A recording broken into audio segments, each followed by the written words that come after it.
Hi, this is CA Jyoti Deshwal and I welcome you all again back to my YouTube channel, or welcome if you are coming to this channel for the very first time. I hope that you all are doing great. In this particular class we are going to cover the case studies. मैं already आपके MCQ cover करा चुकी हूँ up to 100, ठीक है, मुझे भी याद है, और हम केस स्टडी कवर कर चुके हैं 1 से लेकर 20 तक, राइट। टोटल केस स्टडीज़ हैं आपकी बुक में 40। इस पर्टिकुलर क्लास में हम कवर करेंगे 36 से लेकर 40। रीज़न बीइंग मैंने पीछे से शुरू करी थी केस स्टडीज़ कवर कराना, मतलब मैंने रिकॉर्डिंग करना शुरू किया था 40 से, और मुझे ऐसा लगा था कि मैं सारी की सारी केस स्टडीज़ की क्लास इकट्ठी डालूंगी जितनी भी बची हुई है, लेकिन अभी टाइम ही नहीं मिला है, तो जितनी रिकॉर्डिंग हुई है मैं उतनी ही डाल देती हूँ। इसीलिए मैंने पीछे से शुरू की हुई हैं, तो मैं 36 से शुरू करके 40 तक इस पर्टिकुलर क्लास में कवर करूँगी।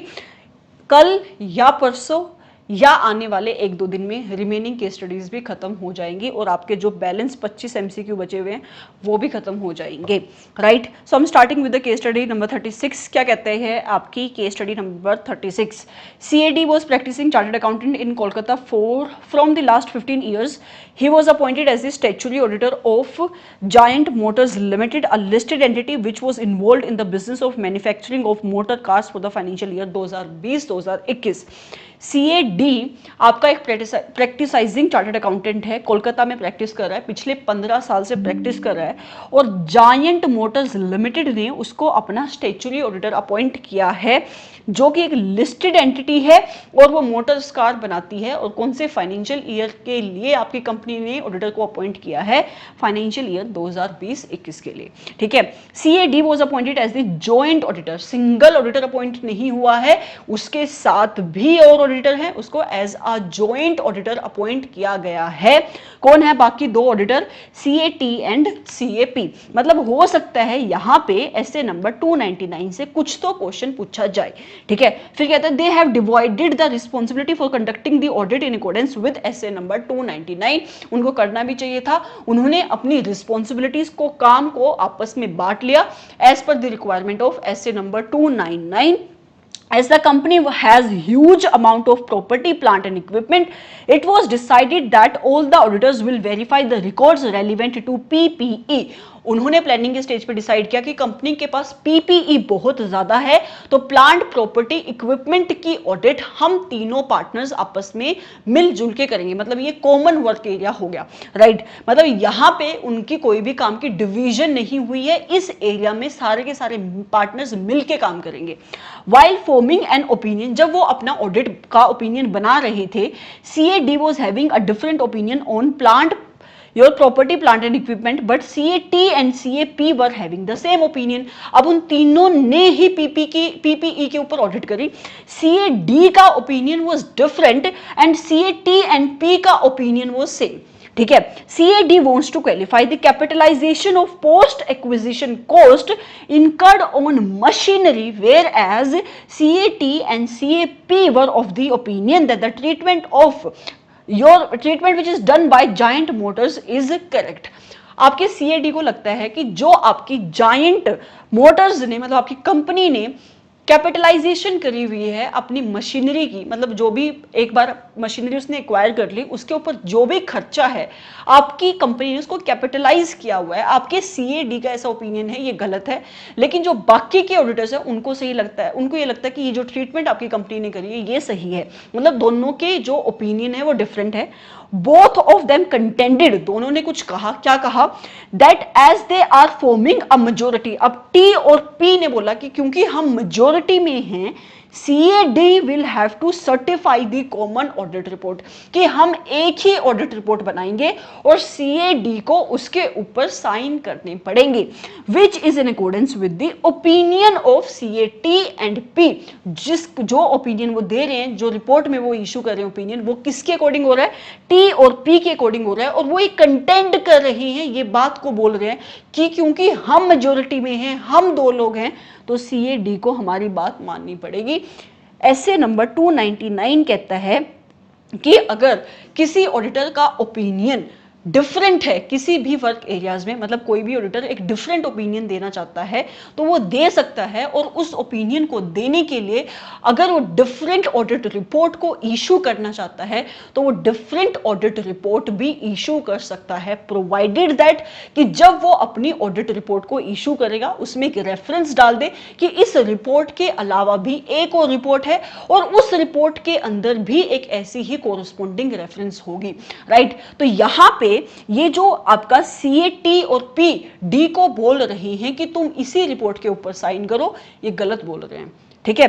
आगे कहता है question, while assessing the applicability of कारो 2020, अब कारो की एप्लीकेबिलिटी की बात हो रही है, CAD found that issued share capital of Giant Motor Limited is 500 crore along with, आपकी पेड अप शेयर कैपिटल कितनी है 500 crore along with 30 crore of the calls which are not being which are being unpaid as they are receivable from retail investor। 30 crore की आपकी unpaid call है, ठीक है।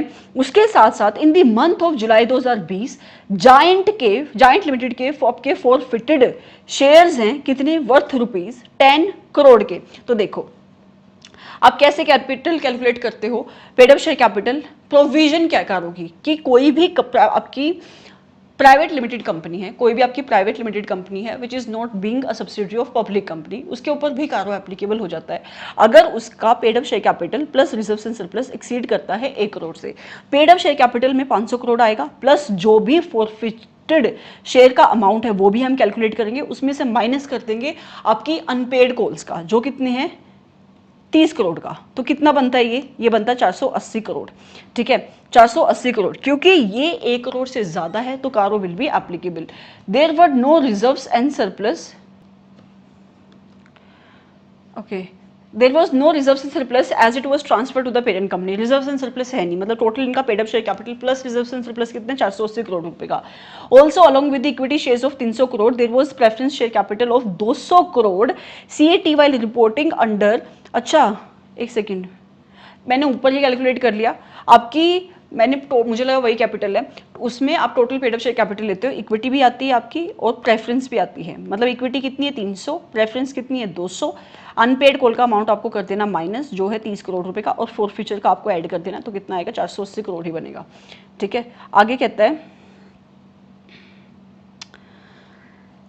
CAT was reporting under clause 6 of कारो did not, मतलब cost record, एक ऐसी company जिसके ऊपर सेक्शन नंबर 148 के हिसाब से उसको कॉस्ट रिकॉर्ड मेंटेन करनी है, तो उसकी रिपोर्टिंग भी आपको इस क्लोज में करनी है। उसने बोला कि उसने क्लोज 6 में कुछ भी रिपोर्ट नहीं किया, as the government has not ordered Giant Motors Limited to conduct the cost audit. Cost audit से हमें लेना देना नहीं है, अगर उसके ऊपर कॉस्ट रिकॉर्ड को मेंटेन करने की रिक्वायरमेंट लगती है तो उसको कॉस्ट रिकॉर्ड मेंटेन करने पड़ेंगे, इररिस्पेक्टिव कि उसके ऊपर कॉस्ट ऑडिट की रिक्वायरमेंट आती है या नहीं आती है, ठीक है। तो यहाँ पे ये गलत कर रहे हैं, तो उसने बोला hence CAT did not report anything under clause 6, उसको क्लोज 6 के अंदर रिपोर्टिंग करनी पड़ेगी। Giant Motors Limited has total number of 11 directors, 11 directors है कंपनी में। Mister Talent is the executive chairman, ये भी गलत है, अगर किसी कंपनी में नॉन एग्जीक्यूटिव चेयरमैन नहीं है तो उस केस में उसका कितने डायरेक्टर्स, इंडिपेंडेंट डायरेक्टर्स होने चाहिए, उसके at least 50% of the directors should be independent directors. तो यहाँ पे 50% से ज़्यादा बनते, मेजोरिटी बनती है यहाँ पे 6 डायरेक्टर्स, क्योंकि 5.5 आएगा तो मतलब 6 डायरेक्टर्स उसके एटलीस्ट इंडिपेंडेंट डायरेक्टर्स होने चाहिए। ऐसा कौन बोलता है, ऐसा रेगुलेशन नंबर 17 बोलती है LODR की, क्योंकि आपकी एंटिटी लिस्टेड एंटिटी है, ठीक है। आगे कहता है question, mister D was not aware that CAD was the statutory auditor of the Giant Motors Limited since she purchased these shares of Giant Motors Limited worth 1,50,000 on 3rd October 2021, but she came to know about, give me two, okay, क्या कहाँ पे थे, Mrs. D was not aware of the CAD is the statutory auditors of the Giant Motors Limited. She purchased the shares of Giant Motors Limited worth rupees 1,50,000 की book value.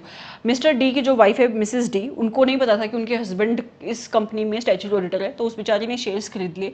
कितने के shares खरीदे, 1,50,000 की book value है। I am sorry कि अगर आपको मेरी एनर्जी कम लग रही है, because I am very tired, हम घूम के आए हैं कहीं पे, तो I am very tired, I am sick also, so थोड़ा सा मैनेज कर लेना, ठीक है। तो मिसेस डी अवेयर नहीं थी CAD के अपने हस्बैंड के बारे में कि उसके हस्बैंड के पास शेयर्स हैं, तो उसने 1.5 लाख की बुक वैल्यू के शेयर्स खरीद लिए कंपनी में, ठीक है। कितने अलाउड हैं? Up to face value of ₹1 lakh, ठीक है। कितने कब खरीदे उसने? 3 अक्टूबर को खरीदे, लेकिन उस बेचारी ने बेच भी दिए। कब बेच दिए? 10 नवंबर को बेच दिए। मतलब उसने करेक्टिव एक्शन ले लिया है विदिन 60 डेज। अगर 60 डेज के अंदर रिलेटिव ने गलती से शेयर एक्वायर कर लिए हैं और लिमिट के अंदर उसने उन शेयर को या तो टोटल ही बेच दिया है या लिमिट के अंदर अपनी होल्डिंग को कर लिया है, तो कोई भी आपका जो ऑडिटर है वो डिस्क्वालीफाई नहीं होता। तो इस केस में mister D will not be disqualified, ठीक है। क्वेश्चन क्या पूछ रहा है? Number 1, can you please guide whether CAD really needs to go with the opinion formed by CAT and CAP or not. उसको जाने की जरूरत नहीं, मैं आपको बता चुकी हूं कि वो ऑल टुगेदर अपनी एक डिफरेंट ऑडिट रिपोर्ट इशू कर सकता है और उस रिपोर्ट में एक रेफरेंस दे सकता है कि इस रिपोर्ट के अलावा भी एक ऑडिट रिपोर्ट है। कहां पे देगा रेफरेंस? EOM पैरा डाल सकता है वो, ठीक है। ऐसा प्रोविजन है ऐसे नंबर 299 में। तो जहां पे भी लिखा है कि उसको जाना पड़ेगा, इसको काट दो। यहां पे लिखा है कि वो एक सेपरेट ऑडिट ओपिनियन पैरा डालेगा। सेपरेट ऑडिट ओपिनियन पैरा क्या होता है? सेपरेट ऑडिट रिपोर्ट देगा। वो कहता है वो जा सकता है नहीं, तो उसको ऑल टुगेदर एक डिफरेंट ऑडिट रिपोर्ट इशू करनी पड़ेगी और एक रेफरेंस दे सकता है उस ऑडिट रिपोर्ट में। कहां पे देगा? EOM पैरा में देगा। तो आंसर क्या बनेगा आपका? डी बनेगा। Let's move forward to next question. क्या कहता है? What should have been the CASD's opinion on the applicability of CARO. मैं बता चुकी हूँ कारो एप्लीकेबल होगा 480 करोड़ रुपए के paid of share capital in reserve and surplus है कंपनी की, which is in excess of ₹1 crore. तो कारो एप्लीकेबल हो जाएगा, ठीक है। Moving forward to next question. क्या कहता है थर्ड क्वेश्चन?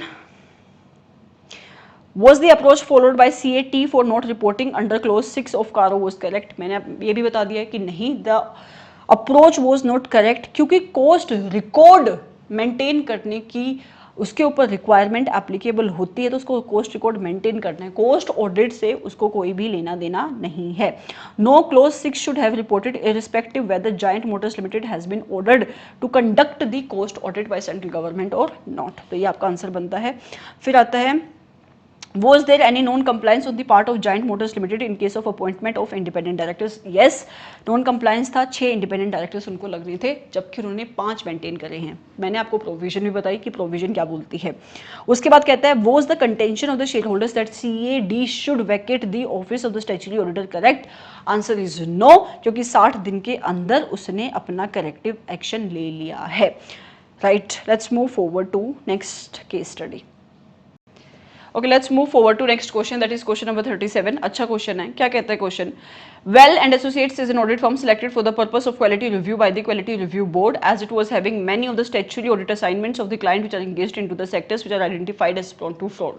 क्वेश्चन कहता है कि आपकी Well and Associate को सेलेक्ट किया गया है क्वालिटी रिव्यू करने के लिए क्वालिटी रिव्यू बोर्ड ने, ठीक है। उसके बाद क्वेश्चन कहता है कि there were adverse findings by the technical reviewer in the quality review conducted in the past of mister Ramesh, an engagement partner of Well and Associates, because of which QRB selected 5 engagement of the firm for the quality review। कहते हैं पहले भी आपकी firm का quality review हुआ है और पहले उस क्वालिटी रिव्यू में आपके टेक्निकल रिव्यूअर को ऑब्जर्वेशंस मिली थी, एडवर्स फाइंडिंग्स मिली थी। इस वजह से इस साल उसने 5 ऑडिट एंगेजमेंट उसने सेलेक्ट करी हैं क्वालिटी रिव्यू करने के लिए, ठीक है। आगे क्वेश्चन कहता है कि मिस्टर जे, जो कि एक प्रैक्टिसाइजिंग चार्टर्ड अकाउंटेंट है फॉर मोर देन 25 ईयर्स, एक बहुत ही एक्सपीरियंस्ड सीए को चुना गया है क्वालिटी रिव्यू करने के लिए। तो मिस्टर जे को, जिसके पास 25 साल के एक्सपीरियंस है, 25 साल से वो प्रैक्टिस कर रहा है, उसको अपॉइंट किया गया है as a technical reviewer for conducting the technical review, मतलब sorry for conducting the quality review of your firm. And accordingly mister J ने क्वालिटी रिव्यू किया। कितने लोगों के साथ मिलकर किया? 3 असिस्टेंट के साथ मिलकर किया। और जो भी उसकी प्रिलिमिनरी रिपोर्ट है, प्रिलिमिनरी रिपोर्ट उसने किसको सबमिट करी है? अपनी वेल एंड एसोसिएट मतलब फर्म को सबमिट करी है with the qualification as under, मतलब इस बार भी क्वालिफिकेशन है।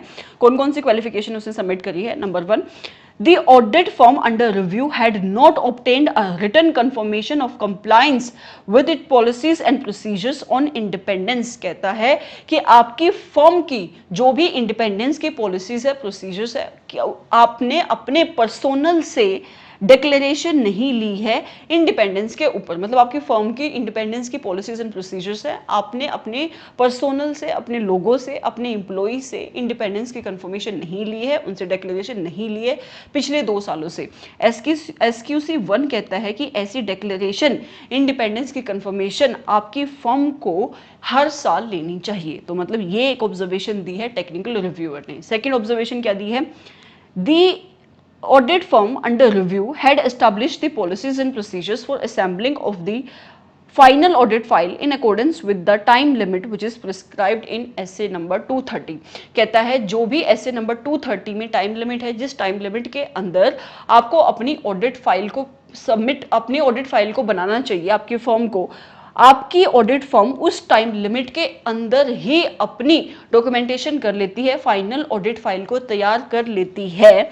But there were delays observed in the same, लेकिन फिर भी आपके टेक्निकल रिव्यूअर को कुछ इंगेजमेंट्स में डेफिशिएंसी मिली है, डिलेज मिले हैं।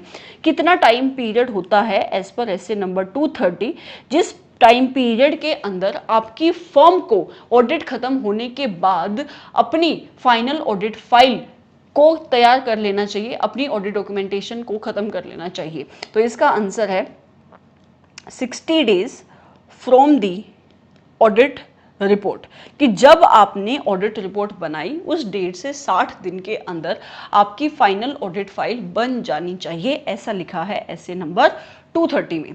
तीसरी ऑब्जर्वेशन क्या दी आपके टेक्निकल रिव्यूअर ने, for 2 of the audit engagements of the your firm no engagement documentation were available. कहता है 2 एंगेजमेंट उसको ऐसी मिली जिस एंगेजमेंट के रिलेशन में कोई डॉक्यूमेंटेशन ही नहीं था, and as per the statement of the partner of your firm after retaining them 4 years and 6 years respectively were sent to the principal auditors of the said audit engagement।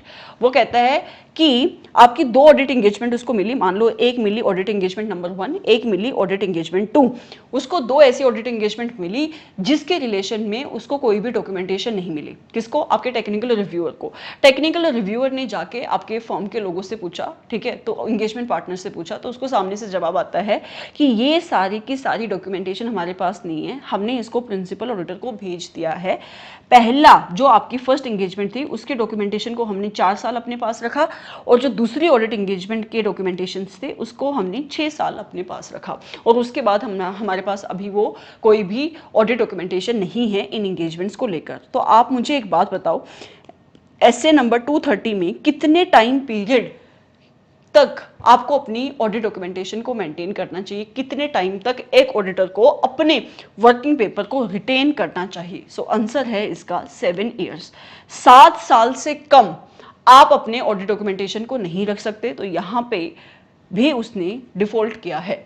अगली observation क्या आपके technical reviewer की, there were also the instances of delays observed in the communicating of the significant deficiency to TCWG। SA number 265 यहाँ पे लग रहा है।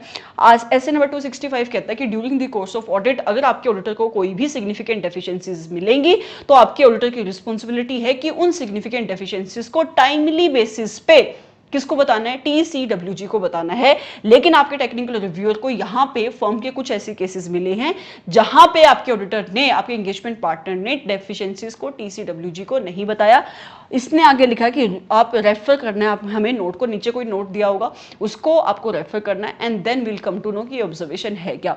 मैं एक एक लाइन इसलिए पढ़ती हूँ और आराम से इसलिए पढ़ रही हूँ ताकि अगर कोई केस स्टडी इंपॉर्टेंट है तो आप उसको आराम से बैठ के पढ़ो और आपको एक वे भी समझ आए कि आपको केस स्टडी पढ़नी कैसे है। राइट, अगली ऑब्जर्वेशन इसको क्या मिली है? The firm had revised its performance materiality level in case of one of its statutory audit engagement with respect to auditing of the financial leasing transaction. क्या कहता है कि आपकी फर्म ने किसी एक ऑडिट में, उस ऑडिट में भी किस आइटम के ऊपर, किस ट्रांजैक्शन के ऊपर, in the audit of financial leasing transaction के ऊपर अपनी परफॉर्मेंस मटेरियलिटी को रिवाइज किया है। मतलब जो उसने अपनी इनिशियली पीएम रखी थी उसको उसने रिवाइज किया है, and firm had only documented such revisions in the performance materiality level. लेकिन आपका क्वेश्चन ये कहता है कि उसने रिवाइज किया, उसके डॉक्यूमेंटेशन करी, बस उसने डॉक्यूमेंटेशन ही करी, मतलब उसने एक्चुअल में इसको ऑडिट ऑडिट में प्रैक्टिस नहीं किया है इस रिवीजन को, मतलब उसने वहां पे ऑडिट में जो आपकी परफॉर्मेंस मटेरियलिटी लेवल फॉलो करी है वो इनिशियली ही फॉलो करी है, ये उसकी ऑब्जर्वेशन है। ठीक है, आगे उसने नोट दिया है। अब इस नोट की रेलिवेंस क्या है, हम नीचे क्वेश्चंस देखेंगे, फिर मैं वापस इस नोट पे आऊंगी। राइट, आप एक बार क्वेश्चन देख लेते हैं। इन क्वेश्चंस, ये क्वेश्चन ना इस नोट की वजह से बहुत इंपॉर्टेंट है, ये डेट्स बहुत इंपॉर्टेंट है, ये एंटायर क्वेश्चन बहुत इंपॉर्टेंट है। ठीक है, क्या कहता है आपका first question, Well and Associates should have obtained a written confirmations of compliance with its policies and procedures on independence from all of its firm personnel as per the requirement of which statute या standard and in what frequency। अभी मैंने आपको question में बताया SQC1 ऐसी requirement लगाता है, तो SQC1 के हिसाब से आपके ऑडिटर को ऑब्टेन करनी चाहिए थी इंडिपेंडेंस की कंफर्मेशन, किस फ्रीक्वेंसी में, एनुअली करना चाहिए था। तो कहता है first option as per the requirement of council, council की रिक्वायरमेंट नहीं है, SQC1 ऐसी रिक्वायरमेंट लगाता है। तो अगला ऑप्शन कहता है कि as per the requirement of SQC1 at least annually Well and Associates should have obtained a written confirmation from all of its personnel regarding the independence and this is your answer। right, बाकी के आपको इन दोनों options को बिना शक के काट सकते हो। अगला क्वेश्चन क्या है, in case of which entities under the audit of Well and Associates there was delay in assembly of final audit file. अभी मैंने प्रोविजन बताई आपको ऐसे नंबर 230 की, जो कहती है कि आपकी फर्म को अपनी ऑडिट रिपोर्ट जब आपको ऑडिटर बना के देगा उसके 60 दिन के अंदर फाइनल ऑडिट फाइल बना देनी है, उसको तैयार कर देना है। तो इसमें क्वेश्चन ये पूछ रहा है कि किसने कंप्लायंस नहीं किया है, किसने डिफॉल्ट किया है। तो पहला जो आपका रेक लिमिटेड है उसकी ऑडिट रिपोर्ट कब बनी थी, 25 जून को बनी है और तुमने फाइल बनाई है 3 सितंबर को, तो ये 60 दिन से ज्यादा है, तो इसका मतलब यहाँ पे भी डिफॉल्ट हुआ है। उसके बाद डिम्को प्राइवेट लिमिटेड की रिपोर्ट बनाई थी ऑडिटर ने 18 अगस्त को, मतलब ऑडिट रिपोर्ट की डेट है 18 अगस्त, तो अगस्त गया, सितंबर, अगस्त के 12 दिन, ठीक है, अगस्त के 12 नहीं, अगस्त के 13 दिन, राइट, और सितंबर गए और नवंबर, यहाँ पे भी डिफॉल्ट है, यहाँ पे भी 60 दिन से ज़्यादा बन रहा है, आप कैलकुलेट कर लेना। ठीक है, उसके बाद बनता है आपका ग्लास प्राइवेट लिमिटेड, इसकी ऑडिट रिपोर्ट की डेट है जुलाई, और जुलाई की आपकी ऑडिटर ने, एक सेकेंड में सही देख लूँ ना ऊपर, डेट ऑफ असेंबली, ठीक है, तो ये है जुलाई और आपके ऑडिटर ने रिपोर्ट दे दी है सितंबर में, तो ठीक है, कुछ भी उसने डिफॉल्ट नहीं किया। जुलाई के यहाँ पे तो कितना महीना, जुलाई के यहाँ पे 2 ही दिन बचे ना, ठीक है, बाकी जुलाई के बाद आया आपका अगस्त, अगस्त के कितने दिन हो गए, अगस्त के हो गए 31 दिन, और सितंबर के अगर मैं 15 दिन लगाती हूँ तो कितने हुए, मेरे पास कैलकुलेटर है, कितने हुए, 31 + 2 + 15, तो ये तो 60 दिन के अंदर हो रहा है, तो इसमें कोई भी डिफॉल्ट नहीं है। फिंडे लिमिटेड 1 जून को रिपोर्ट बनी है और 1 अगस्त को फाइलिंग करी है, यहाँ पे भी डिफॉल्ट है, ये भी 60 दिन नहीं है, कितना उसने बिल्कुल एज पे दिया, आप कैलकुलेट करना है इसको। ठीक है, डीएम लिमिटेड की 18/5/2021 को रिपोर्ट बनाई, वो तो अगले महीने में उसने फाइल बना दी, मतलब इसको 60 दिन के अंदर हुआ है, तो यहाँ पे भी कोई डिफॉल्ट नहीं है। डिफॉल्ट कहाँ है, फिंडे लिमिटेड में डिफॉल्ट है और आपके रैक लिमिटेड में और टिमको लिमिटेड में, रैक, टिमको और फिंडी, इन 3 में डिफॉल्ट किया है। तो आपका क्वेश्चन का आंसर क्या बनना चाहिए, रैक लिमिटेड, टिमको लिमिटेड और फिंडी लिमिटेड में उसने डिफॉल्ट किया, तो ये आपका आंसर बनना चाहिए। ठीक है, अगला क्वेश्चन क्या कहता है, in case of which entities under the audit of Well and Associates there was delay in return communication of the significant deficiencies in internal control. तो प्रोविजन ऐसी है कि अगर आपके ऑडिटर को जो भी सिग्निफिकेंट डेफिशिएंसी मिली है एज पर एसए नंबर 265, आपके ऑडिटर को उन सिग्निफिकेंट डेफिशिएंसीज की कम्युनिकेशन करनी है, किसको, टीसीडब्ल्यूजी को। अगर वो सिग्निफिकेंट डेफिशिएंसी उसको मिली है एक लिस्टेड एंटिटी के केस में, तो कम्युनिकेशन उसको करनी पड़ती है अपनी फाइनेंशियल स्टेटमेंट की डेट ऑफ अप्रूवल से पहले, राइट। और अगर उसको वो डेफिशिएंसी मिली है एक अनलिस्टेड एंटिटी में, तो उसको कम्युनिकेशन करनी पड़ती है टीसीडब्ल्यूजी को before the date of assembly of your audit file. ठीक है, प्रोविजन समझ में आया कि अगर वो डेफिशिएंसी है इन द ऑडिट ऑफ, मतलब डेफिशिएंसी है in the internal controls of listed entity, तो उसकी जो रिपोर्ट करेगा आपका ऑडिटर आपकी टीसीडब्ल्यूजी को, वो before the approval of financial statement उसको कर देनी है। ठीक है, अगर वो लिस्टेड नहीं है, वो अनलिस्टेड एंटिटी है, तो उसकी रिपोर्टिंग हो जानी चाहिए कब तक, before the assembly of audit file,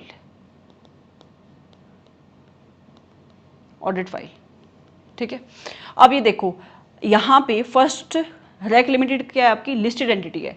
तो आपके ऑडिटर ने कब कम्युनिकेट किया है डेफिशिएंसी को, 5 जून में किया है, और जबकि फाइनेंशियल स्टेटमेंट अप्रूव कब हुई है, 31 मई।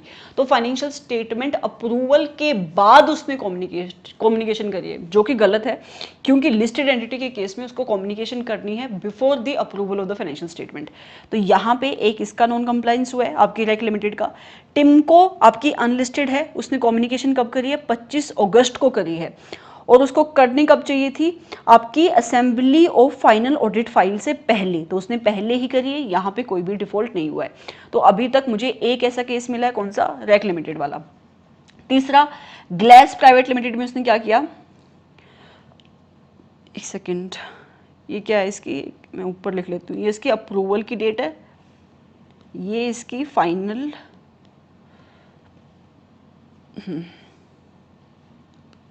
ऑडिट फाइल की डेट है।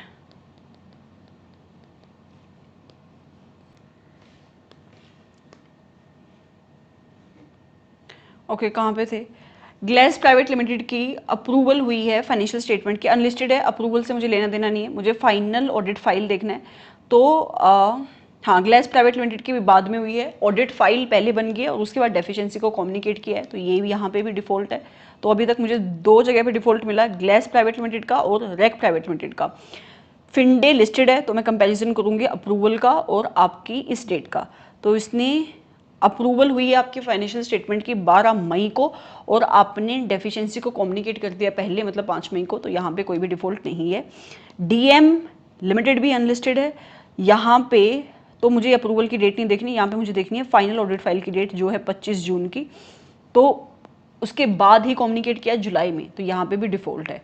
तो डिफॉल्ट क्या हुआ, एक रैक लिमिटेड का, ग्लास लिमिटेड का और डीएम लिमिटेड का, ये आपका आंसर बनेगा।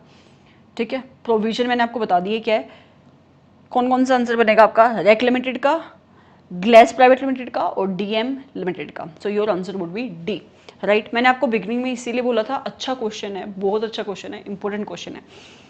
फिर फोर्थ क्वेश्चन क्या पूछते हैं, for at least half many more years, इसकी बहुत रेलिवेंस है। आप जल्दी जल्दी जब एग्जाम में क्वेश्चन करते हो ना, तो आप ये मोर देखना भूल जाते हो, और आप लिखते हो कि फॉर हाउ, आप पढ़ते कैसे उसे, for at least how many years Well and Associate should have retain the engagement documentation in respect of 2 audit engagement as referred above.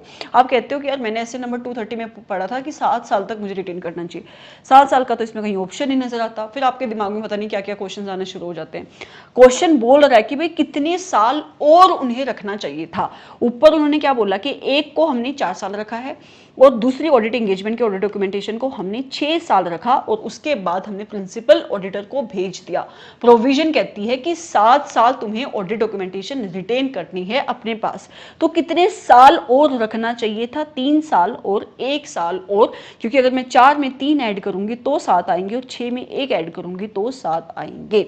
तो फोर्थ का आंसर क्या आएगा आपका, ए आएगा, right. Moving forward to next case study, मतलब next question, how many audit engagement of Well and Associates the QRB might have selected if there were no adverse findings by the technical reviewer in the quality review conducted in the past of Mr. Ramesh, partner of Well and associate. ऊपर उसने क्या बोला कि क्योंकि पहले भी इस firm का क्वालिटी रिव्यू हुआ था, और पहले जब क्वालिटी रिव्यू हुआ था इस फर्म में एडवर्स फाइंडिंग्स मिली थी, इनकी एंगेजमेंट में एडवर्स फाइंडिंग मिली थी, फर्म के काम करने के तरीके में एडवर्स फाइंडिंग मिली थी आपके टेक्निकल रिव्यूअर को, इसकी वजह से उसने 5 ऑडिट एंगेजमेंट सेलेक्ट करी थी। अगर नहीं मिलती तो मैक्सिमम 3 सेलेक्ट वो कर सकता था, और हर एक पार्टनर की एक सेलेक्ट कर सकता था। ठीक है, तो वो कहता है कि QRB might have selected up to 3 audit engagement of Well and Associate, मतलब फर्म की टोटल कितनी, 3, and not more than 2 engagement of mister Ramesh, एक पार्टनर की एक, 2 नहीं 1, तो ये काट दो। वो कहता है कि QRB might have selected up to 5 engagement, नहीं, क्यूआरपी मैक्सिमम कितनी, 3 ऑडिट एंगेजमेंट, तो QRP might have selected up to 5 audit engagement, ये भी गलत है। QRB might have selected up to 3 audit engagement, 3 audit engagement तक वो सिलेक्ट कर सकता है, and not more than 1 audit engagement of mister Ramesh, एक एंगेजमेंट पार्टनर की एक ऑडिट एंगेजमेंट, और पूरी फर्म की कितनी टोटल, 3, तो ये आपका आंसर बनता है। Moving forward to next question, कोई नेक्स्ट क्वेश्चन है नहीं, this is your case study number 37। Let's move forward to next case study. Let's move forward to question number 38। क्या है क्वेश्चन? चार्टर्ड अकाउंटेंट, एक second, chartered accountants from Sting and company, Lloyds and company and Manohars and company respectively were appointed as the joint auditors for conducting the statutory audit for the financial year 2020-21 of Anaitai limited. Anaitai limited ने 3 auditors को अपना auditor appoint किया है, मतलब उसने joint auditors appoint किए हैं अपनी स्टैट्यूटरी ऑडिट के लिए। कौन से फाइनेंशियल ईयर के लिए? 2020-2021 के लिए। जब आपके जॉइंट ऑडिटर्स आपकी कंपनी की ऑडिट कर रहे थे, उस टाइम पे उनके ओपिनियन में कुछ डिफरेंसेस अराइज हुए और आपके क्वेश्चन में उन डिफरेंस ऑफ ओपिनियन के रीजंस दिए हुए हैं। कौन कौन से?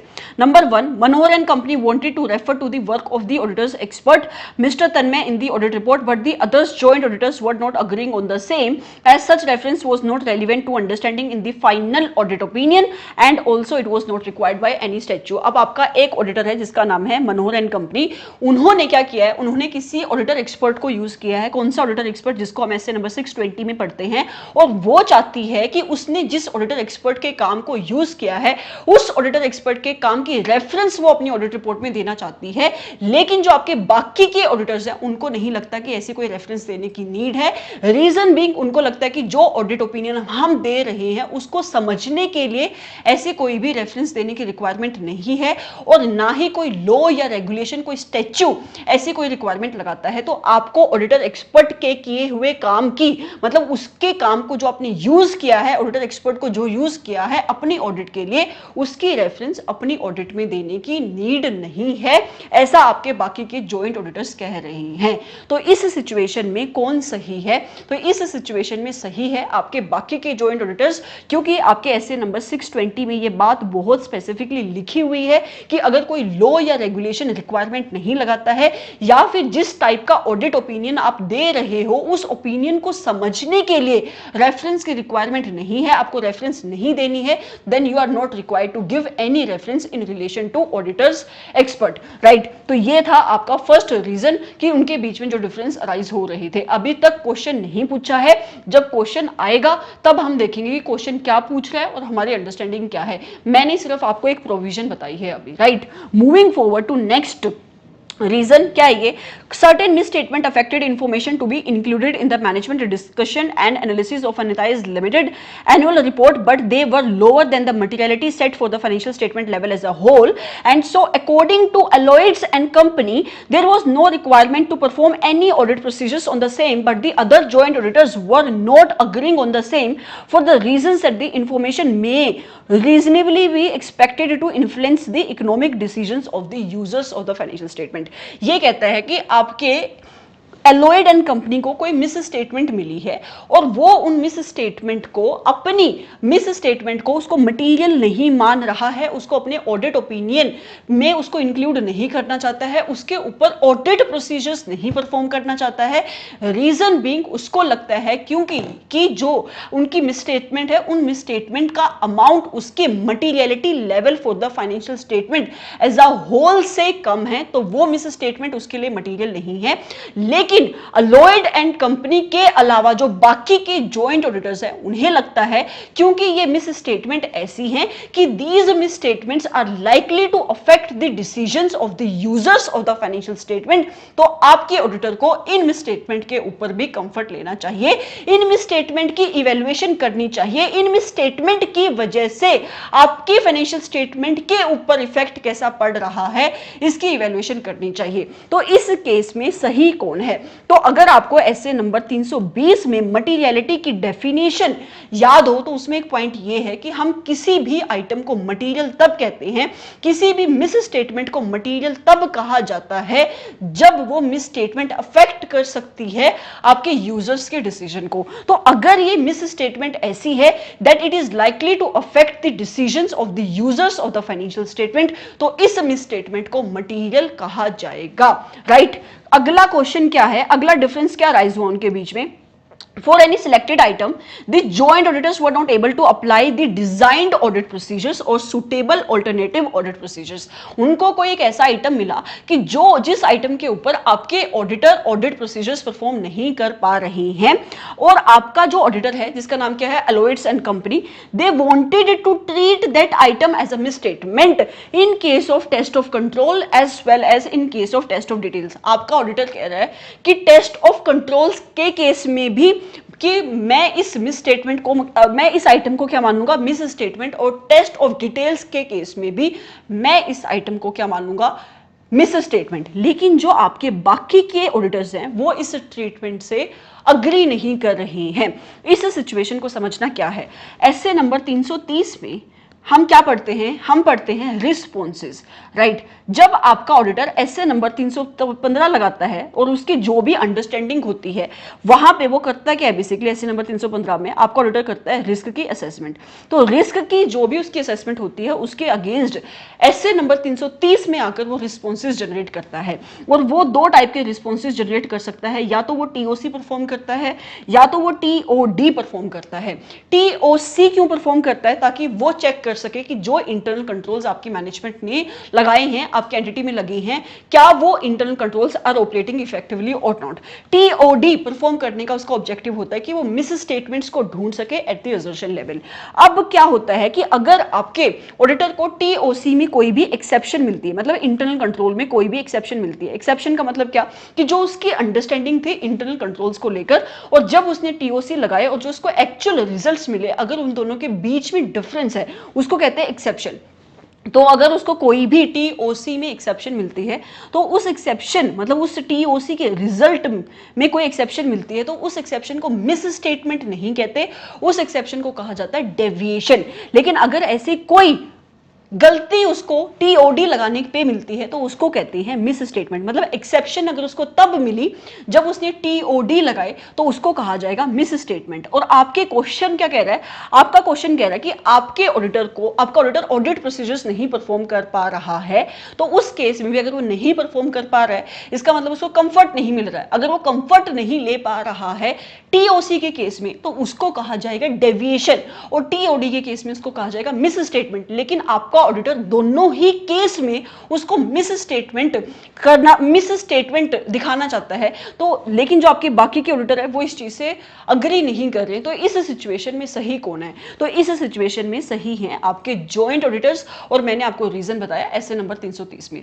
Right. Moving forward to next deviation, मतलब next reason, Manohara and company had determined for a particular account balance that positive confirmation request was necessary to obtain the sufficient and appropriate audit evidence, but as it had not obtained such confirmation and alternative audit evidence would not have sufficed its requirement, Manohar and company wanted to determine its implication on the audit opinion। अब आपके मनोहर and company को लगता है कि किसी एक particular account balance के ऊपर कंफर्ट लेने के लिए उसको एक्सटर्नल कंफर्मेशन भेजनी इंपॉर्टेंट है। ये उसकी प्रोफेशनल जजमेंट का मैटर है कि उसको कौन सा ऑडिट प्रोसीजर परफॉर्म करके sufficient and appropriate audit evidence collect करनी है। तो मनोहर एंड कंपनी को लगता है कि किसी एक पर्टिकुलर अकाउंट बैलेंस के ऊपर कंफर्ट लेने के लिए उसको एक्सटर्नल कंफर्मेशन भेजनी इंपॉर्टेंट है, और एक्सटर्नल कंफर्मेशन भी कौन सी, पॉजिटिव कंफर्मेशन। लेकिन फॉर वट एवर रीजंस उसको उस कंफर्मेशन से sufficient and appropriate audit evidences नहीं मिल पाए। हो सकता है कि उसको जवाब नहीं आया, हो सकता है जो जवाब आया वो सेटिस्फैक्टरी रिस्पॉन्स नहीं था, तो उसको उस पॉजिटिव कंफर्मेशन से उस पर्टिकुलर अकाउंट बैलेंस के ऊपर कंफर्ट नहीं मिल रहा है। और आपकी मनोहर एंड कंपनी को लगता है कि अगर मैं कंफर्मेशन के अलावा कोई और ऑडिट प्रोसीजर्स परफॉर्म करके इस अकाउंट बैलेंस के ऊपर कंफर्ट लूंगा तो वो मेरे लिए सफिशिएंट नहीं होगा। उस केस में आपकी जो ये ऑडिटर है मनोहर एंड कंपनी, वो चाहती है कि वो इसका इफेक्ट क्या पड़ रहा है उसके ओपिनियन पे वो देखे। लेकिन जो बाकी के जॉइंट ऑडिटर्स हैं वो इस चीज से अग्री नहीं कर रहे हैं।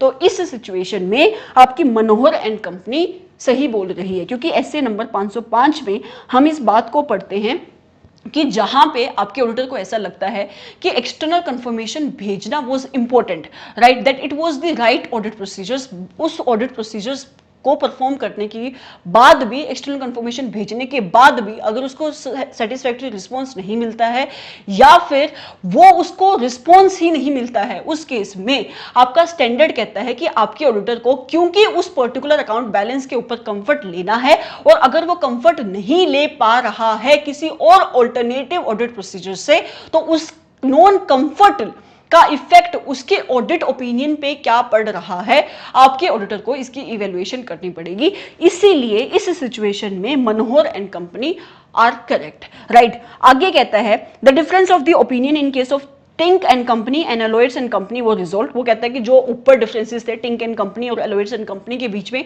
वो तो रिजोल्व हो गए, लेकिन they remained disagreement with one of the opinions of Manohar and company. वो कहता है कि एक ऐसा ऑडिट ओपिनियन था जो अभी तक रिजोल्व नहीं हुआ है, उसमें अभी भी डिफरेंस बना हुआ है उनके ओपिनियन में, ड्यू टू विच, जिसकी वजह से Manohar and company expressed its opinion in a separate audit report. अब मनोहर एंड कंपनी कहती है कि जो बाकी के जॉइंट ऑडिटर्स जिस बात को कह रहे हैं, मैं उस चीज से अग्री नहीं करता हूं और मैं अपने इस ऑडिट ओपिनियन को एक डिफरेंट ऑडिट रिपोर्ट में इश्यू करूंगा। तो क्या इसको अलाउड है एक और ऑडिट रिपोर्ट इश्यू करना? तो ऐसे नंबर 299 इस चीज को अलाउ करता है कि अगर आपका कोई भी one of your joint auditors is not agreeing with the opinion of other joint auditors और वो एक अलग से अपनी ऑडिट रिपोर्ट देना चाहता है, तो वो एक अलग से ऑडिट रिपोर्ट दे सकता है, प्रोवाइडेड दैट कि वो अपनी ऑडिट रिपोर्ट में रेफरेंस डाल दे कि इस ऑडिट रिपोर्ट के अलावा भी एक ऑडिट रिपोर्ट है और उस ऑडिट रिपोर्ट में भी एक कोरोस्पोंडिंग रेफरेंस होगी कि उस ऑडिट रिपोर्ट के अलावा भी एक और ऑडिट रिपोर्ट है। तो मतलब यहां पे मनोहर एंड कंपनी अगर उसका ओपिनियन बाकी के ऑडिटर्स के ओपिनियन से मैच नहीं खाता है तो वो डिफरेंट एक अपनी ऑडिट रिपोर्ट दे सकता है। फिर कहता है Manohar and company was initially appointed as the joint auditors in Anaitai limited for 5 years and with other 2 auditors, but it gave its resignation as the auditor to the company on 20th October 2021। आपकी company ने resign कर दिया है। कौन सी company? मतलब आपके auditor ने, which is Manohar and company ने। किस डेट पर? 20th अक्टूबर 2021 में उसने अपना रेजिग्नेशन डाला है due to the reason of having differences of opinion with other joint auditors. Reason क्या है मुझे नहीं लेना देना, लेकिन उसने अपना रेजिग्नेशन कब डाला है? 20 अक्टूबर 2021 को डाला है। मनोहर एंड कंपनी ने अपनी इस स्टेटमेंट को with respect to resignation ROC के पास कब सबमिट करा है? 27 नवंबर 2021 को। किस फॉर्म में सबमिट किया है ये नहीं लिखा। अगर आपको सेक्शन की प्रोविजन याद हो तो वहां पे लिखा है कि अगर कोई भी ऑडिटर छोड़ के जाता है, कंपनी को रिजाइन करके जाता है, तो उस केस में उसको आरओसी के पास और कंपनी के पास एक स्टेटमेंट भरनी पड़ती है। फॉर्म कौन सा होता है? ADT 3 होता है और 30 दिन के अंदर उसको ये स्टेटमेंट भरनी पड़ती है। तो 30 दिन अगर आप 20 अक्टूबर से कैलकुलेट करोगे तो बनते हैं 19 नवंबर। और आपके ऑडिटर ने स्टेटमेंट कब फाइल करी है? 27 नवंबर। अगर आप लेट स्टेटमेंट फाइल करते हो तो सेक्शन में पेनल्टी की प्रोविजंस भी हैं, राइट। अभी देखते हैं कि क्वेश्चन आगे क्या बोल रहा है। The board of the directors of the Anaitai limited appointed Namo and company. अब आपकी एक नई कंपनी आया, नया ऑडिटर आया जिसका नाम है Namo and company, as the joint auditors in place of the Manohar and company which was later approved by the members in the general meeting of the company. कहता है कि आपने एक नए ऑडिटर को अपॉइंट किया है जिसका नाम है नमो एंड कंपनी और जिसकी अप्रूवल कितने टाइम के अंदर देनी पड़ती है? 3 महीने के अंदर आपके मेंबर्स ने नए ऑडिटर्स को अप्रूवल दे दिया है। Namo and company before getting appointed as aforesaid had. Namo and company ने अपनी अपॉइंटमेंट को एक्सेप्ट करने से पहले कुछ काम करें। कौन कौन से? communicated wide registered post acknowledgement due to the previous joint auditors Manohar and company, but the said post was received back with the remarks office found logged। आपका शेड्यूल नंबर 1 का पार्ट नंबर 1 का close number 8 इस requirement को लगाता है कि जब भी आपका ऑडिटर आएगा तो एक्सेप्टेंस देने से पहले उसको रिक्वायरमेंट होती है कि उसको कम्युनिकेट करना पड़ता है अपने प्रीवियस ऑडिटर के साथ। तो जो आपके इस क्वेश्चन में ऑडिटर आया उसका नाम क्या था? नमो एंड कंपनी। उसने कम्युनिकेट किया रजिस्टर्ड पोस्ट के थ्रू ही किया, किसके साथ? मनोहर एंड कंपनी के साथ, जो आपका आउटगोइंग ऑडिटर था लेकिन वो जिस पोस्ट को उसने भेजा वो वापस आ गई। रीजन बीइंग क्या था कि वहां पे उसका ऑफिस लॉक्ड मिला। अब बंदे ने तो कोशिश करी ना, उसने सही मेथड से कम्युनिकेशन भेजी। तो यहां पे भी काउंसिल का आपका एक डिसीजन है कि अगर आपको ऑफिस लॉक मिलता है तो ऐसा माना जाएगा कि आपने कम्युनिकेशन करी है, राइट। फिर कहता है कि ascertain that the requirement of section number 139 and section number 140 of the companies act 2013 with respect to its appointment had been duly complied with or not by the Anaitai limited, right. वो कहता है कि जो भी उसके ऊपर सेक्शन नंबर 139 140 की provisions applicable होती हैं, किसके ऊपर, आपकी कंपनी ने, अनायता लिमिटेड ने क्या उसका कंप्लायंस किया है या नहीं। मतलब आपकी कंपनी ने सेक्शन नंबर 139 के अकॉर्डिंग ही अपने ऑडिटर्स को अपॉइंट किया है। इस चीज की रिक्वायरमेंट भी आपके न्यू ऑडिटर्स को चेक करनी पड़ती है, उसने ये भी चेक किया और उसने 140 की रिक्वायरमेंट्स को भी इंश्योर किया,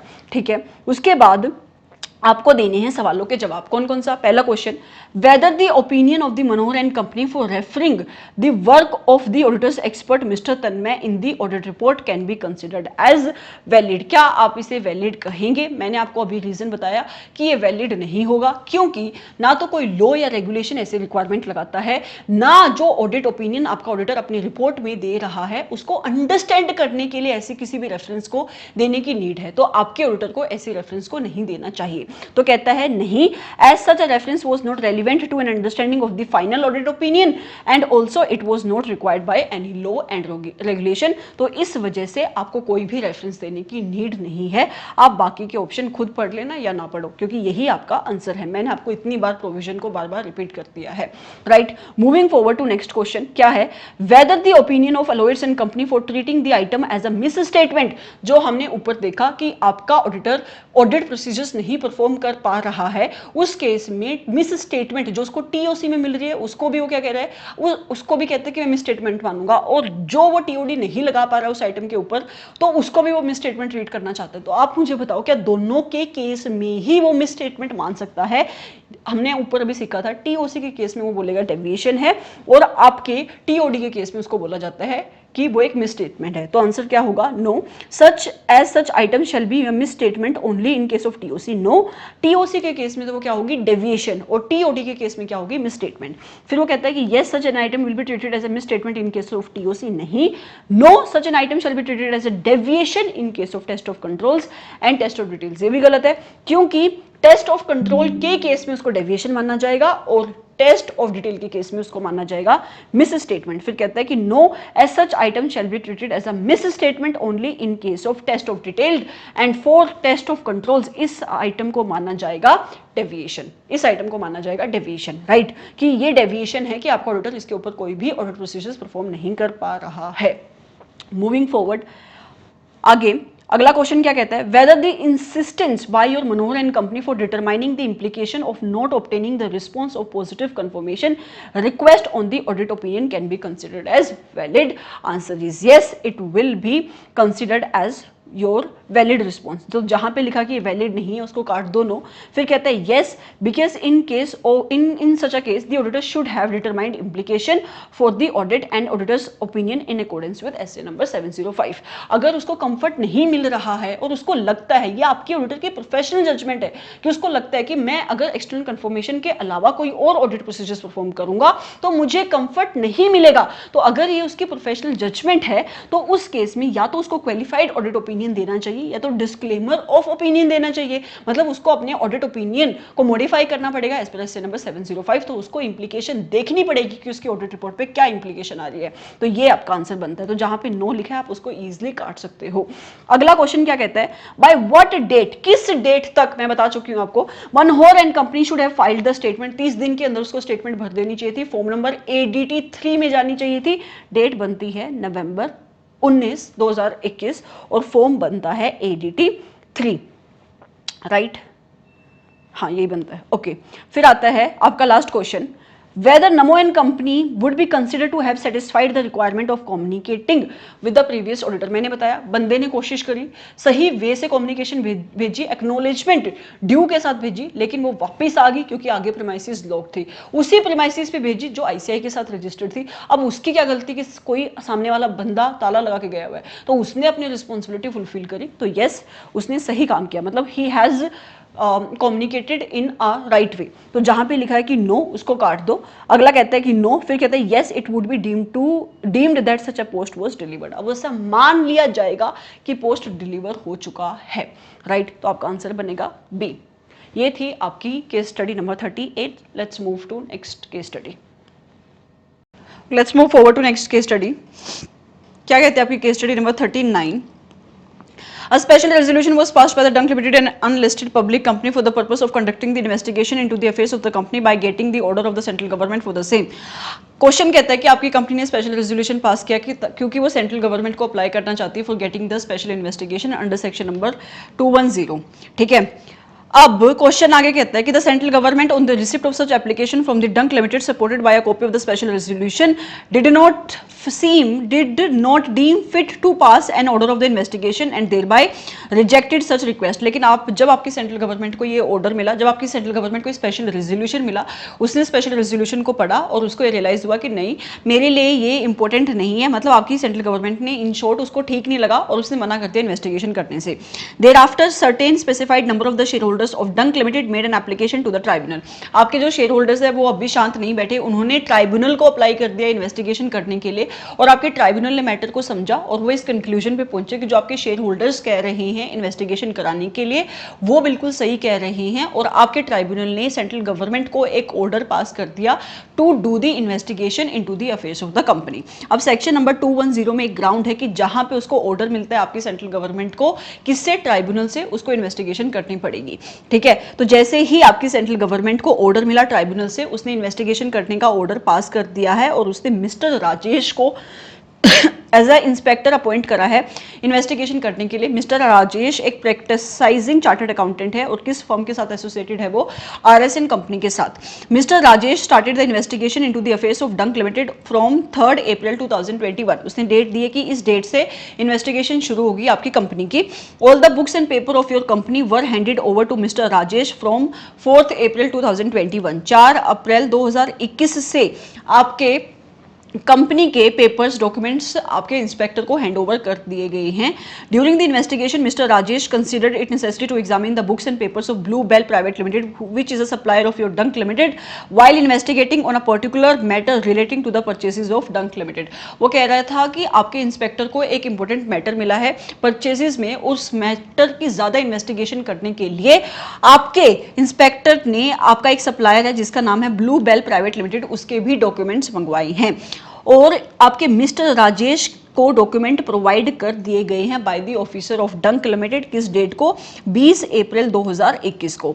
और ये books and paper of this supplier आपके इंस्पेक्टर ने वापस कब कर दिए हैं, 5 जून 2021 को। लेकिन इसके बाद भी आपके इंस्पेक्टर को सेटिस्फेक्शन नहीं हुई, उसने दोबारा से आपके सप्लायर के ये पेपर्स दोबारा से मंगवाए। किस डेट को, 20 जून 2021 को। और उसने इन्वेस्टिगेशन करी और इन पेपर्स को अगेन वापस कर दिया है किस डेट को, 25/8/2021 को। राइट, लेट्स से कि इन डेट्स की आपके क्वेश्चन में क्या रेलिवेंस है, अभी डरने की जरूरत नहीं है इतनी सारी डेट देख के।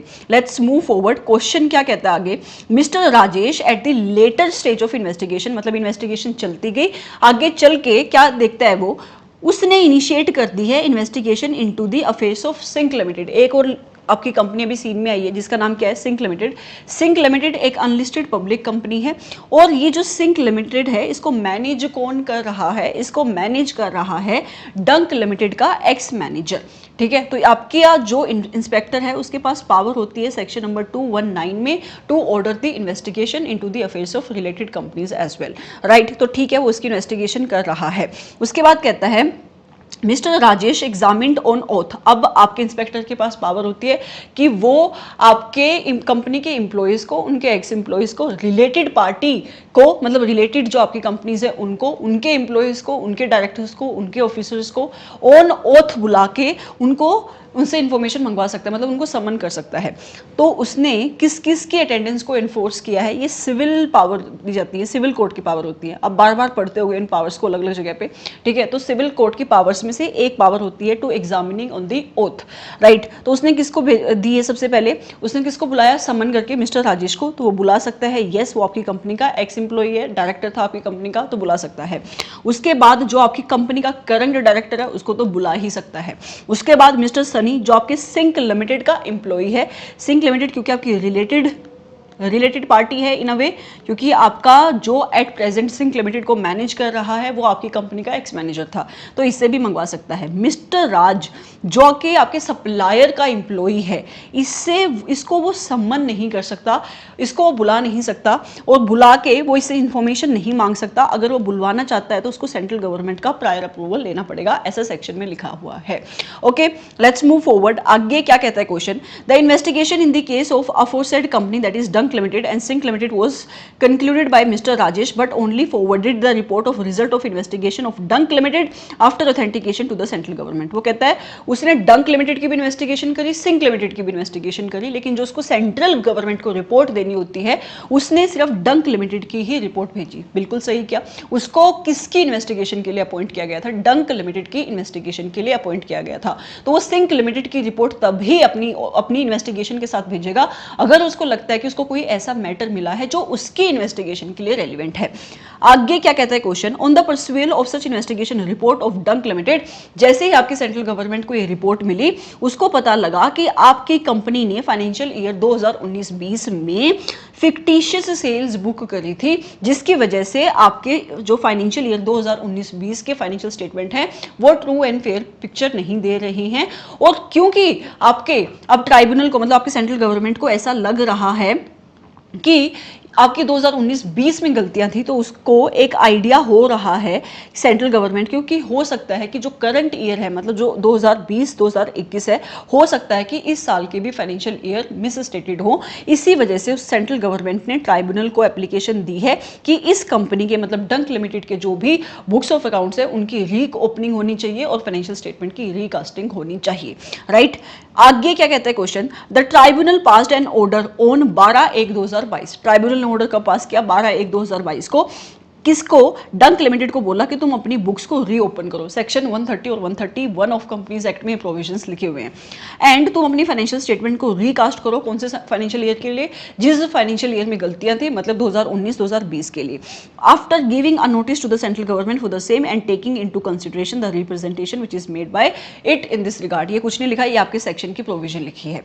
उसके बाद कहता है you are required to answer the following, तुम्हें इन सारे सवालों के जवाब देने। कौन कौन सा, number 1, weather it was justifiable on the part of the central government to reject the application। yes, central government की डिस्क्रिशन है ये, मतलब सेक्शन उसको एक डिस्क्रिशनरी पावर देता है कि अगर आपके शेयर होल्डर्स ने उसको स्पेशल रेजोल्यूशन पास करके अप्लाई भी किया है, अगर सेंट्रल गवर्नमेंट को ठीक नहीं लगता है इन्वेस्टिगेशन करना, तो वो मना कर सकती है, ठीक है। तो वो कह रहा है कि yes, the central government possesses the discretion to reject the application of course, and वो मना कर सकती है अगर उसको इन्वेस्टिगेशन करना ठीक नहीं लगता है। लेकिन उसने आगे एक लाइन लिखी है, RS and company was eligible to be appointed as the auditor। RS and company आपके कंपनी के इंस्पेक्टर अपॉइंट नहीं हो सकते। रीजन बीइंग, इंस्पेक्टर सिर्फ एक इंडिविजुअल बंदा ही बन सकता है और RS एंड कंपनी फॉर्म है, ना कि इंडिविजुअल, तो ये आपका आंसर नहीं बनेगा। आगे वो कहता है कि सेंट्रल गवर्नमेंट को मना नहीं करना चाहिए था, तो जो ये कह रहा है कि सेंट्रल गवर्नमेंट को मना नहीं करना चाहिए था, एक्सेप्ट कर लेना चाहिए था, वो ऑप्शन गलत है, ठीक है। फिर वो कहता है कि यस, सेंट्रल गवर्नमेंट की एक डिस्क्रिशनरी पावर है और कि वो एप्लीकेशन को रिजेक्ट कर सकती है, और उसको RS एंड कंपनी आपकी एलिजिबल थी। RS एंड कंपनी तो इंस्पेक्टर बन ही नहीं सकती, तो आपका ऑप्शन क्या बना, डी, जिसमें लिखा है कि यस, सेंट्रल गवर्नमेंट पोजेस करती है discretion to reject the application and RS and company was ineligible to be appointed as the inspector, क्योंकि इंडिविजुअल ही इंस्पेक्टर बन सकता है। उसके बाद अगला क्वेश्चन आता है कि till what time period mister Rajesh was having the authority to keep in his custody the books and paper of Dunk limited and Blue Bell private limited which were obtained again. 180 days के अंदर आपको अपने ये papers वापस करने पड़ते हैं। मतलब आप मैक्सिमम कितने दिन तक ये पेपर रख सकता है आपका इंस्पेक्टर अपनी कस्टडी में, इस चीज़ को आप अपने सेक्शंस में पढ़ते हो। आपका एक इंस्पेक्शन इंक्वायरी वाला चैप्टर है लॉ में, वहाँ पे भी ये चीज़ लिखी हुई है, मैक्सिमम 180 डेज के लिए आप रख सकते हो।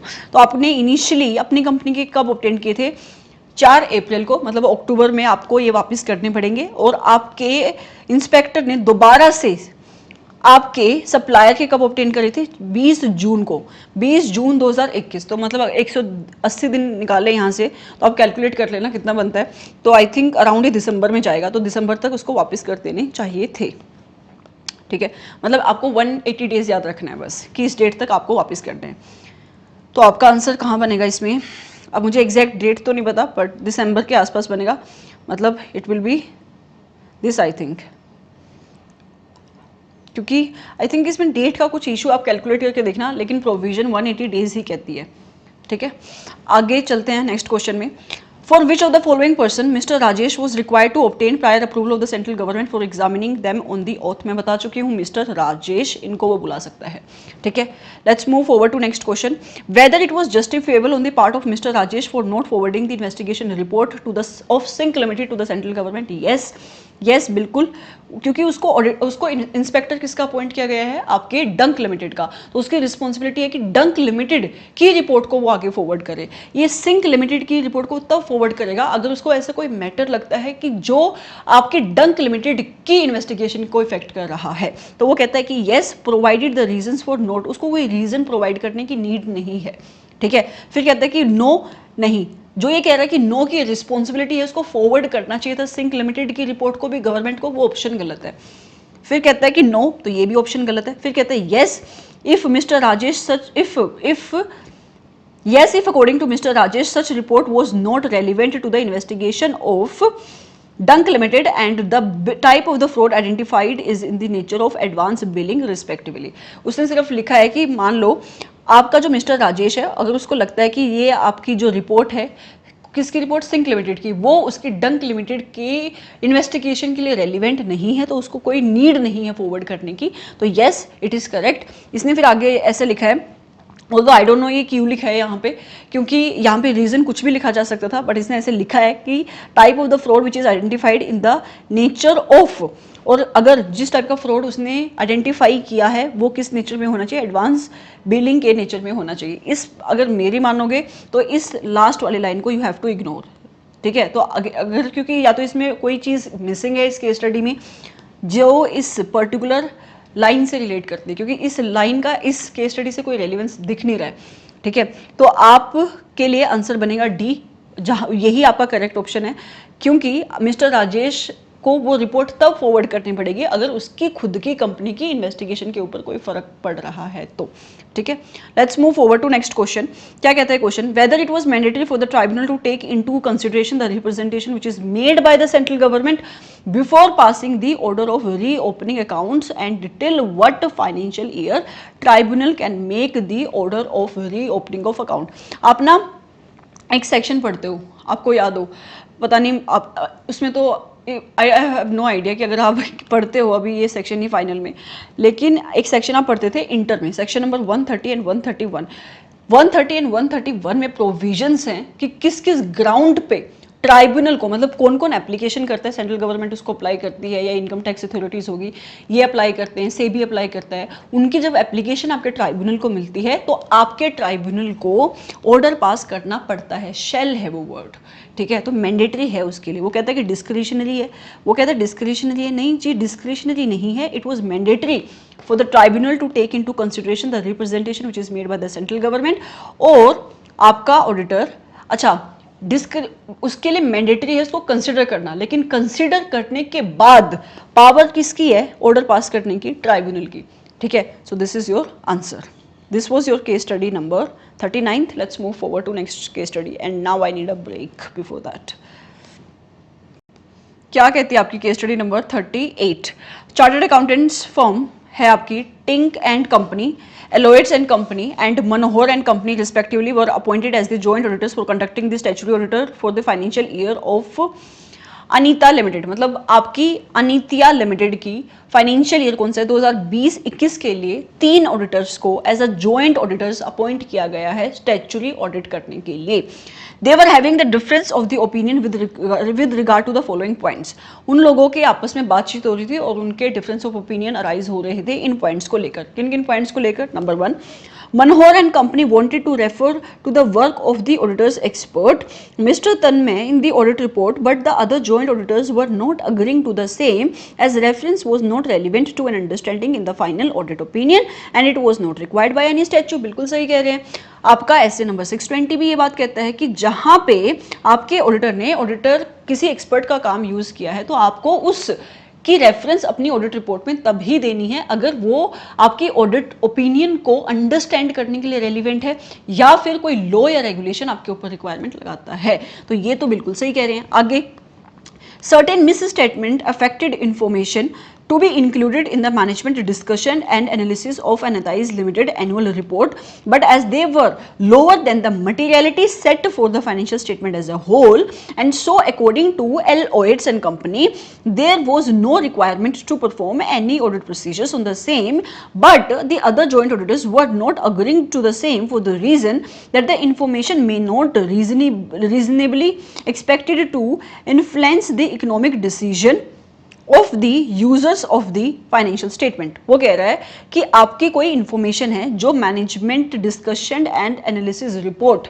जिसको आपकी कंपनी कहाँ पे इंक्लूड करती है अपनी एनुअल रिपोर्ट में, ठीक है, वहां पे कोई इंफॉर्मेशन है जिस इंफॉर्मेशन को लेकर जो आपका एलोएड है, एलोएड एंड कंपनी जो आपकी कंपनी का एक ऑडिटर है, ठीक है, उसको कोई मिस स्टेटमेंट मिली है, this is your one auditor, उसको कोई मिस स्टेटमेंट मिली है और वो मिस स्टेटमेंट जो उसको मिली है वो कह रहा है कि मैं इसको अपनी उस रिपोर्ट में इंक्लूड नहीं करना चाहता। रीजन बीइंग कि ये क्या है, ये lower than the materiality level है, मैं इसके ऊपर कोई भी ऑडिट प्रोसीजर्स परफॉर्म नहीं करना चाहता। लेकिन जो आपके बाकी के ऑडिटर है वो इस चीज़ से अग्री नहीं कर रहे हैं। रीजन बीइंग उनको लगता है कि ये इन्फॉर्मेशन हो सकता है जो मेरे यूजर्स हैं फाइनेंशियल स्टेटमेंट के, उनके डिसीजन को अफेक्ट कर दे। ठीक है, सही बात है। आगे देखते हैं।